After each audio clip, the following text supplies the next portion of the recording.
The Starfield Frontier versus the Space Engineers Frontier.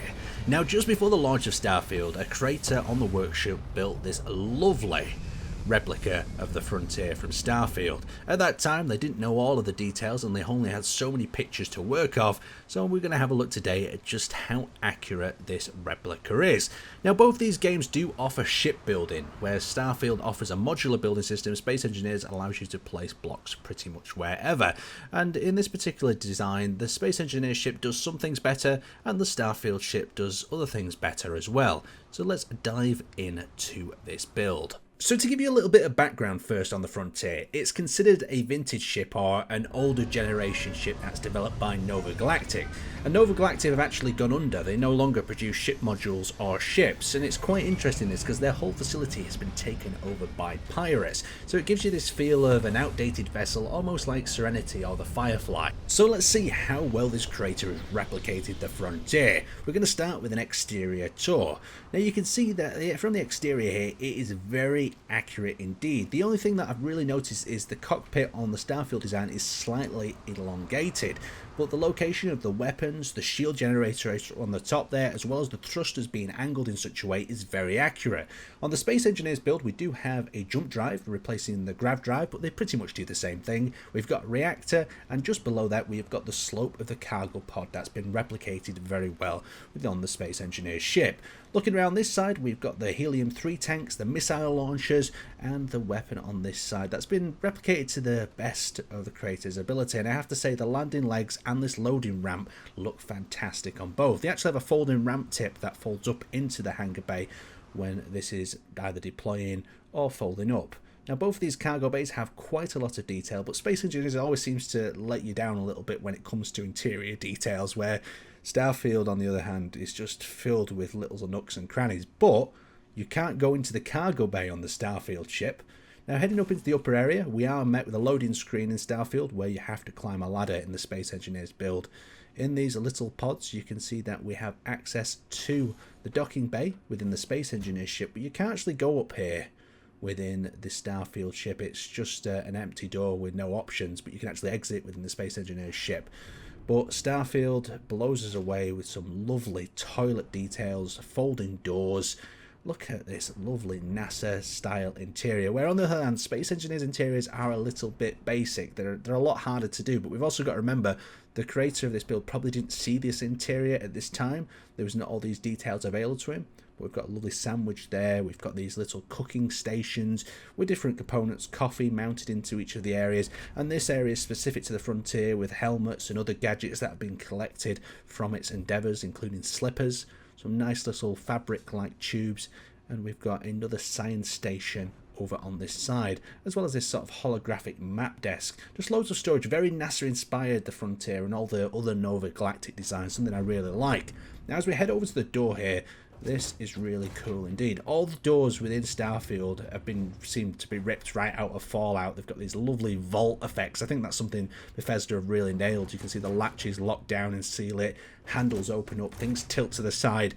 It's just full of lovely little animations to watch. Now, as we come through here in the Space Engineers build, we haven't got the side seats, but you can see both of them either gunning or control seats. We've got the inner side of the door as it seals up and closes, this lovely round archway with supporting bars there.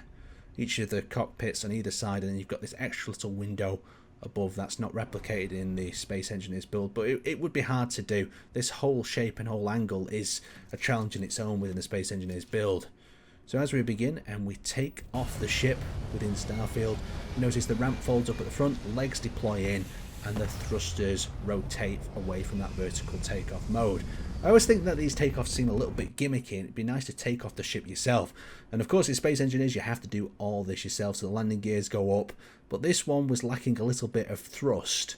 It seemed like I needed to change the settings, so you can see there the legs, they're the changing angles of the engine into vertical and horizontal flight, and you can see the tip of that ramp folding up perfectly into the cargo bay. And I know that's such a challenge to do within Space Engineers. You have to work out the angles and the distances between them. And then as we bring this into the air, we've only got limited thrust here because we can only control the thrusters directly attached to our ship. So as we turn to the other vertical flight mode, we can't control them thrusters on the exterior parts without scripts or manual input. So we bank it over, I get a little bit of a feel for how this ship is, and it feels a lot heavier. Something that Starfield really misses. It'd just be nice to fly the ships around on planets, save us from doing all that stupid walking. And there we go, a lovely blast pass from the stars from the Starfield ship there. Not quite the same within Space Engineers, but still very, very cool indeed. But remember, there is plenty of loading screens in between there and here in Starfield where you can do it all in one with Space Engineers. So yeah, it's not really a comparison of these two games, it's more of a comparison of the build of this particular ship, and I think it's been done to an incredibly high standard, something that I've really enjoyed having a look at today. Now for this final part of the video, I want to make an iconic Space Engineers ship within Starfield, and what's more iconic than the big red ship, or the starting ship. So let's have a go at giving it a build. So now that we're in the shipyard, we can start building, and building in Starfield is really quite simple. I'll just go over these different areas, you'll see these different modules. So we've got weapons modules, we've got fuel modules, we've got thrusters, we've got shields, and one of the best ways of learning how to build a ship is disassemble one.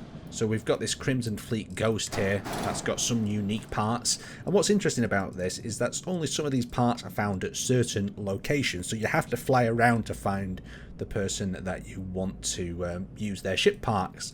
So if we quickly go into the add modules, the current one we are at the Neon. So Neon have a lot of, let's have a look what Neon have. Neon have got a lot of the Shroud parts, that's one of the futuristic builds, and also what I thought would probably be one of the best components to build the big red ship from. We've obviously got Tayo as well, that's more of a Japanese sort of vibe to the construction components. Now some of them do have different variants that we can click and control, so we can change the shape, change the side, adjust the variant if we wanted to, and we can flip them as well upside down, but not all of them have rotation, so that's something to bear in mind. So here we have it, a finished red ship, and when I say finished, it's finished as far as I could go today with the budget that I had. I blew all the credits I had putting this red ship together. So we've got the two engine bay thrusters that I really like the look of, and we've got the main center of the ship that I expanded a little bit further out than the traditional red ship. I just felt it kind of fitted in with the design, and where we've got the observation area on the front of the red ship, I've fitted the cockpit. The interior though of this ship is a totally different ball game. It's an absolute mess. We've got ladders going up, ladders going down, and we can navigate through it, but I think I've accidentally fitted 6 storerooms inside here and 2 crew quarters, so we need to rework that, add a lab, add a workshop, and make this interior a little bit more functional. But as we take this thing off, it's got these lovely thrusters that extend from the belly, and then these large rear thrusters kick in and blast us off. So yeah, I'm quite happy with this red ship. It's got this Star Wars sort of vibe with this red and white at the moment, more than a Space Engineers ship. But let me know how you think I did, and maybe some ways that we can improve this in a future video. I plan on doing some more building videos and show you some of the other ships that I've been working on and spending a few more of my credits on. Anyway, I'd like to thank you guys for watching, hope you've enjoyed it, and I will see you next time.